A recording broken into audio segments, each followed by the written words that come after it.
পৃথিবীতে কেউ আছে আল্লাহ ছাড়া আপনার?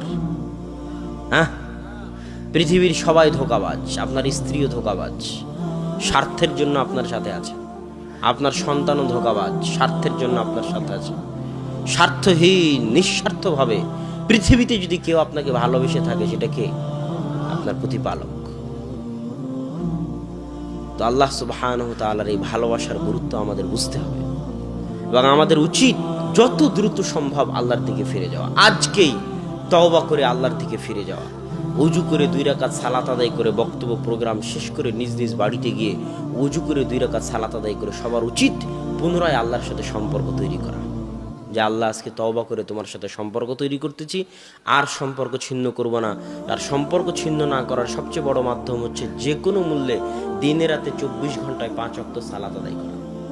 আকিমিস সালাতা লিযিকরি, তোমরা সালাত আদায় করো আমাকে স্মরণ করার জন্য। তো 24 ঘন্টা মানুষ আল্লাহকে স্মরণ করতে পারবে না। আপনারা দিয়ার অঞ্চলের মানুষ, জমি জায়গা আছে, কাজ কাম আছে, 24 ঘন্টা আল্লাহকে স্মরণ করতে পারবেন না, এটাই ঠিক। মানুষের ব্যস্ততা আছে, এটাই ঠিক, আল্লাহও জানে। তো আল্লাহ বলতেছে 24 ঘন্টা যদি না পারো তো কমসে কম কয়বার? 5 বার। 5 বার আল্লাহকে স্মরণ করা কি খুব কঠিন কাজ?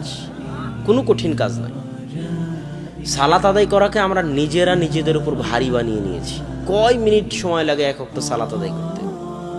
উজু করা থেকে শুরু করে সালাত কমপ্লিট করতে 10 মিনিটের বেশি লাগে না।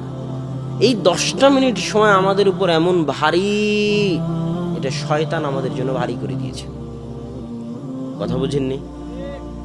আজান হওয়া মাত্রই সালাত আদায় করার সবচেয়ে সহজ উপায়, আজান হওয়া মাত্রই সব কাজ বন্ধ। প্রধানমন্ত্রীর সাথে যদি মিটিং থাকে তো বন্ধ, তাহলে সালাত আদায় করা সহজ হয়ে যাবে। না হলে যদি মনে করেন অনেক জরুরি কাজ, আর 5টা মিনিট করি, আর 2টা মিনিট করি, আজান হয়ে গেছে আর 5 মিনিট পর দোকান বন্ধ করি, তাহলে আর সালাত ধরে রাখতে পারবেন না। 2 দিন পর সালাত হারিয়ে যাবে, কোনো না কোনো ব্যস্ততায় এসে সালাত হারিয়ে যাবে। প্রথমে জামাত থেকে দূরে হয়ে যাবেন, তারপরে ব্যক্তি জীবন থেকে সালাত চলে যাবে। আর যদি এটা মূলনীতি বানিয়ে নেন যে আল্লাহু আকবার মুয়াজ্জিন বলেছে মানে আমি যে অবস্থায় থাকি না কেন, যদি শয়তানের সাথে মোকাবেলা করতে পারার সবচেয়ে বড় মাধ্যম। শয়তান কিন্তু আজান হওয়া থেকে আপনার পিছনে লেগে যাবে যে আর 2 মিনিট দেরি করো, আর 2টা মিনিট মোবাইল চালাও, আর 2টা মিনিট পড়ো, আর 2টা মিনিট কম্পিউটার দেখো, আর 2টা মিনিট কৃষি কাজ করো, আর 2টা মিনিট দোকান খোলা রাখো। শয়তান লেগে যাবে। নামাজিকে নামাজ থেকে এইভাবে দূরে নিয়ে চলে যায় শয়তান। যে নামাজ পড়ে না তার কথা তো বাদই দিলাম, যারা সালাত আদায় করে তাদের এই অবস্থা। তারা তখন এইভাবে আস্তে আস্তে জামাত ফেল করে, জামাত ফেল করতে করতে ব্যক্তি জীবনে সালাত চলে আসে, আস্তে আস্তে ব্যক্তি জীবন থেকে সম্পূর্ণ সালাতটাই হারিয়ে যায়। তখন একটা পর্যায়ে বেনামাজিতে পরিণত হয়ে যায়।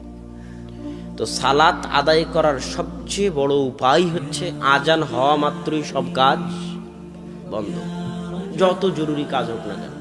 এই জন্যই ট্রাকের পিছনগুলোতে লেখা থাকে যে কাজকে কি যেন বলে, কাজকে সালাতকে বলিও না আমার কাজ আছে, কাজকে বলো আমার সালাত আছে।